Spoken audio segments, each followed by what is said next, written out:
Yeah, what's the crack, everyone? So I'm back again with another vlog. Today is just centered around basically questions that we would ask ourselves when we first start off in the gym, because I know for a fact that you guys might have asked yourselves exactly the same things, and they're just things that we basically would have maybe procrastinated over and tried to figure out when there's a really simple answer behind most of them, but it just comes with experience. So that's why we thought we'd just give our own experiences based behind each question and just take you through each one. So first of all, this is Dean Gracey, featured on my other vlog, the Test Week vlog. He has now got his own YouTube channel, so make sure you go over and check it out. The link is down in the description box. He is producing videos on the regular, and he's only 18, and he's got a lot of gym knowledge for his age, so make sure you go over and check it out. That's good. Cool. Do you want to introduce yourself, Dean, first of all? Just basically what he said, you know. Just what I said. I'm a little milkman, just trying to make some YouTube videos here and there. Trying to get So him in the sun here in a tan, like me sitting on a long sleeve, but yeah, I could end up the colour of his long sleeve, but the end is on Yeah. mine. But yeah, just like he says, Athlete for Fitting Fitness, got a YouTube channel, stuff like that. So if you're interested, hit me up. go over and check it out and Thumbs in. subscribe to the channel. Yeah. Yeah. Right, so the first question is going to be centered around like a basic beginner split and what is the best program for a beginner when starting out in the gym, based on my experience, based on Dean's experience, and based on things that we have also put through, like people through as a personal trainer, and Dean's becoming a personal trainer, so he's going to experience these things as well. So first of all, I want to hear your sort of opinion on what is the best sort of training split for a complete beginner with no weight training experience. Well, for a complete beginner with no experience at all, a lot of programs are going to work because you're not used to anything at all. But for optimal progress, for an optimal routine, as a beginner, you obviously want to be nailing your full body movements. You want to be hitting them various times a week, maybe 2-3 times, and just really gaining your motor patterns on your big lifts before you do anything. So your routine may only have 4 lifts in it, and so your bench, squat, deadlift, and overhead press, and very little isolation exercise to start off with, because you are only trying to get the basics down and try and nail the form. After you do that, that's when you can start to worry about whether or not you're adding in a lateral raise or a face pull or anything like that. Yeah. So you want to just try and nail the basics first. Main thing is just definitely get the motor patterns of the main lifts to begin with, because if you start off from your training age of 0, starting off with the major lifts as in like the basic progressions leading into the major lifts, say for example, so for a squat you may start with a simple band bodyweight squat, then progress on that box squat, then progress on to just a simple barbell squat with no weight added, and then from there progress on added weight. It just totally depends on the person. Now it depends on your goals as well, but if you're trying to just go for muscle building and strength, a whole body approach is probably the best sort of approach to go for. And if you're only going maybe 2 or 3 times a week, which is pretty much the best to go for when you're starting off, because you're going to have muscle soreness that you've never experienced before. So when you first begin, probably a whole body approach or an upper lower split is probably the best. If you focus too much on a particular body part on a particular day, you're going to hit it with too much volume and you're not going to be able to recover. So for example, if I hit my chest on Monday and just overload that with sets and reps, I'm going to have maybe 7 or 8 days before I can go back and hit that, especially if I'm starting off as a beginner, because of the fact that you are not used to that stimulus. So it's just about slowly progressing it, and I would start off with probably a whole body approach, maybe 2 to 3 times a week, covering your major lifts like Dean said, so your squat, hip hinge, your press, your pull, and then even finishing off with like a carrying movement. Just total body approach is probably the best thing to go for, as opposed to a bro split. As a which bro is like split, chest, yeah, shoulders. gives you more opportunities to hit your Yes. bigger lifts. And It stuff gives like you more opportunities, so it means that if you can't get in the 3rd day of the week, it's not a big issue because you've hit your whole body 2 Twice times already. through the weeks. Yeah. Yeah, Whereas yeah. if you go for maybe like 3 day split, maybe the 3rd day you don't get in as a result of maybe being busy when in your lifestyle, so you're not going to be able to actually hit that muscle group. that.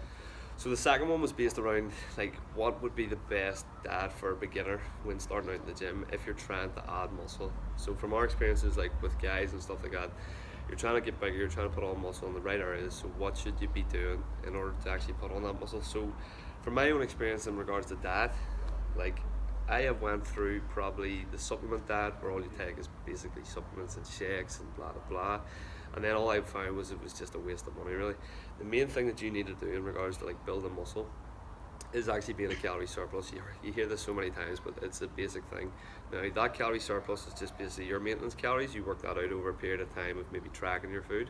So say for example 3,000 calories is your maintenance. You don't want to go too high in regards to actually your surplus. So if your surplus is around 500 calories per day, so that would be 3,500 you try to hit each day. So it means that you're not putting on too much weight as a result of being in too high of a calorie surplus.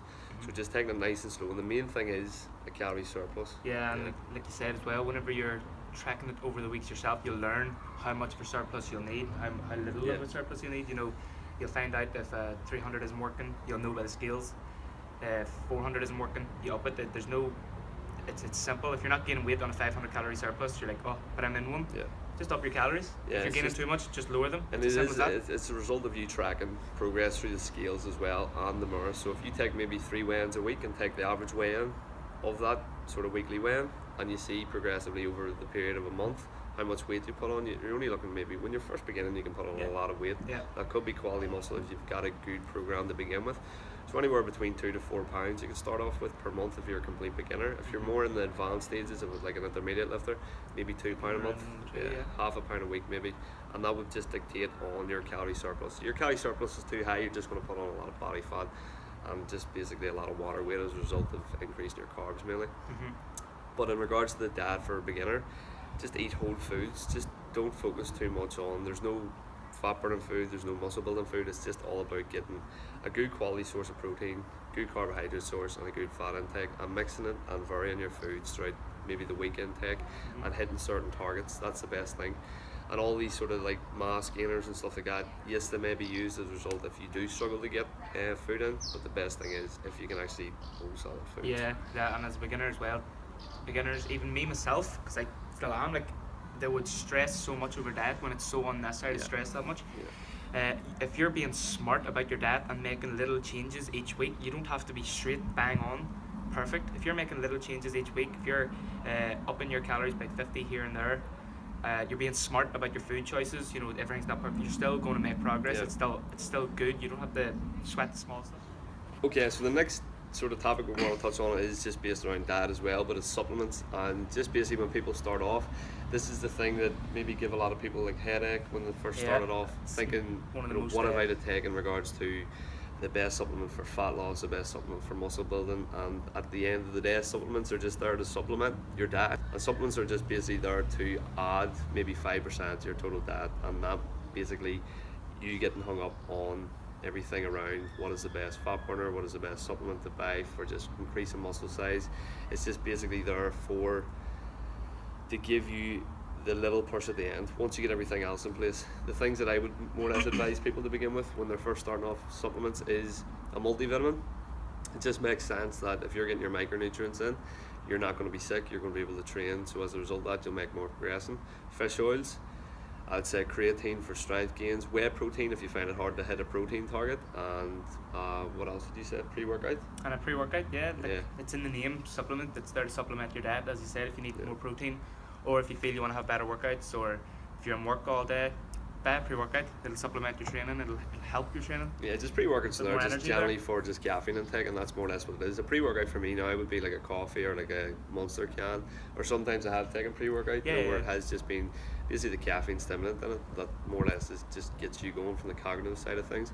But other than that, I wouldn't really advise much more than that. They're not a must need. You can make just as much progress as long as your diet just focus on the basics good. With your diet and your training. Don't worry about your supplements, because if you do get caught up too much in that, you're just going to give yourself too much headache, and you're just going to make no results as a result of you just focusing too much on a little thing that has no real impact on your overall progress. So just with that in mind, supplements are there to supplement your diet, but don't get caught up in them. Nail your diet, lift some weights, gain some muscle. Yep. Maybe get supplements. Maybe get supplements. Only if you've got everything else in place. Yeah, that's it. Right, so the last thing I want to touch on is just basically when you're a beginner starting off, how do you maybe keep the motivation to keep going in the gym? I could suggest for people beginning in the gym who may not have the motivation to begin or even the confidence to begin, it's just basically get yourself maybe a trainer or a coach who can help you along the way, or even a friend who's had the experience of how to weight train or how to do things, and get them to teach you the basics. Get them to teach you the things that'll give you the best progress in a short period of time, because when you see progress, that'll motivate you alone, and if you get motivation, you'll more likely to stick to it. And over time, I would say the motivation then turns into a routine. So when you go into the gym, you feel better as a result of actually working out, and then over time you see progress. And it's kind of just comes naturally. Yeah, they both counteract with each other. So it's just more or less trying to begin with finding a motivation thing, and it may be something stupid, like, you know, find your whys behind maybe you're doing it. It might be to lose weight, it might be to just get in shape for a wedding and stuff like that, it may be to make yourself feel better, fit into a certain type of clothing. But you're trying to make sure that you understand why you're turning up to the gym every day, and you're not just going through the motions, because if you do, you're going to have really crap workouts, and you're just going to more or less give up over a period of weeks or months. So just try to find, first of all, deep down the underlying reason why you're doing it. Stick with that if you're having an off day, and then use that as motivation, as well as the progress that you may be making in the gym. And then over time this will just build up and then come a routine, as opposed to you having to drag yourself out and stuff like that. It's just more, it's like anything, it's like brushing your teeth now. For me, the gym is just basically, I go there because it's like, it's just second, it's it natural, doesn't feel it doesn't feel normal if I don't get it in on a certain day. And like another thing is you got to tell yourself, you got to convince yourself that you are going to do well. You got to convince yourself that what you see yourself is where you're going to be. So if that's not enough motivation for you, then you need to set your goals a bit higher. You know, you want to work towards something and know that it's going to happen. And it is corny as it sounds, but like mindset with the gym and with anything really, it's so important. If you don't have the right mindset going forward, even towards a gym workout or towards even like your program or whatever it may be, you're just going to fall off the wagon, and you're not going to have that desire to keep going. So you need to be mentally sort of ready for the off days as well as your good days, and just first of all find that motivation, find your why, keep it, and use that as more or less motivation each time to go. Motivation, each time. Right, so all we're going to do now is go to the gym, and all we're going to be focusing on today is the squat workout. For me, it's a deload week, so I'm not be going as heavy as what I usually do. Just give my body that sort of rest that it needs. And Dean's going to be filming it as well on his YouTube channel, so make sure to go over there and check it out, like I said. Other than that, this is Dean Gracey.